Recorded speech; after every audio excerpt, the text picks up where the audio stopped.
have such a high purpose to keep all these guys alive, to find the enemy and come home alive. And then, you know what I mean? Not everyone comes home, so you feel guilty and shameful about that. And the responsibility I have out front of these patrols with these dogs to find these bombs was huge. And then when I got out, I just gave the dog back to the Marine Corps because they owned them. Here you go. And now I come home and it's like that bond I had with that dog, the bond I had with my brothers, everything's gone. And now I'm just left alone going, what do I do? My name's Ben Jones. I'm an 0311 grunt, the Marine Corps. Got out in 2011, served from 2007 to 2011. I was an IED bomb handler, IED dog handler for bombs. Yeah, when I got out of the military, I had bad PTSD.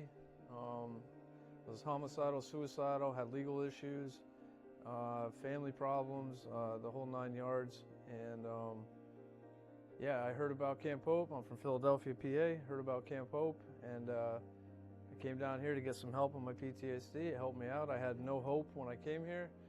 I had no ambition, no hope. I was just depressed, anxious, isolating. I didn't want to engage with anyone.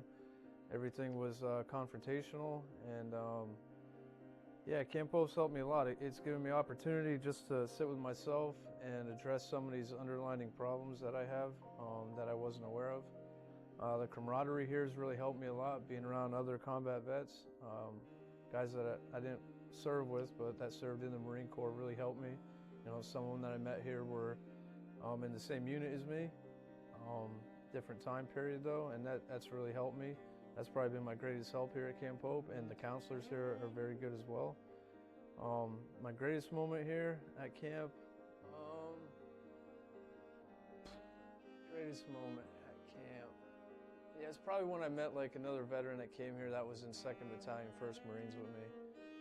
Just a different time period, but like that camaraderie, that brotherhood, and like being a grunt and being infantry and just having the same lingo and being able to talk about like our experiences being at the same camp, same place in Camp Pendleton, California, was hearing them talk in like warrior groups and hearing them being able to talk about stuff helped me open up about things and open that door a little bit to where now it's pretty wide open. I could talk to anybody about anything, and I don't have any shame or guilt. I mean, I have a little bit of shame and guilt about it, but I can process it now today. So I look forward to the future with that. Yeah, my self-worth when I came here was real low. I didn't think I even valued to eat food. It took me a couple weeks to even eat a meal when I got here. I was that low. And today, you know what I mean? I eat a lot. I have a good job lined up, training dogs for service dogs and veterans in Santa Fe. Yeah, I have hope today, but when I came here, I had none. I was beaten down. The world's hurdles that they threw at me, just any little thing, any little trial or tribulation, my PTSD was so bad it would just shatter me, and I had nothing. I couldn't pick myself up. But yeah, Camp Hope, the people here, they really do care. The camaraderie here, you know what I mean? It really helped me. These warrior groups, they're a good thing. I'm going to continue them. Being able to get things off your chest without having a doctor sit there and judge you and just try to pump you full of meds. When I came here, I was on 13 different meds. Now today, I'm on none.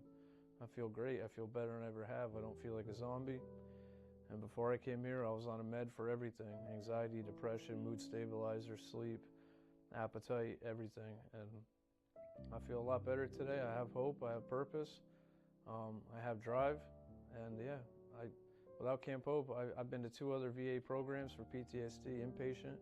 And I was afraid to say, hey, I'm homicidal, or I'm suicidal, because they just put you in the 9th ward and pump you full of meds and, put you on a 24-hour watch with a flashlight every hour, waking you up to make sure you're not trying to kill yourself. And that's not the way to address it. There's other ways. There's, through cognitive therapy, exposure therapy.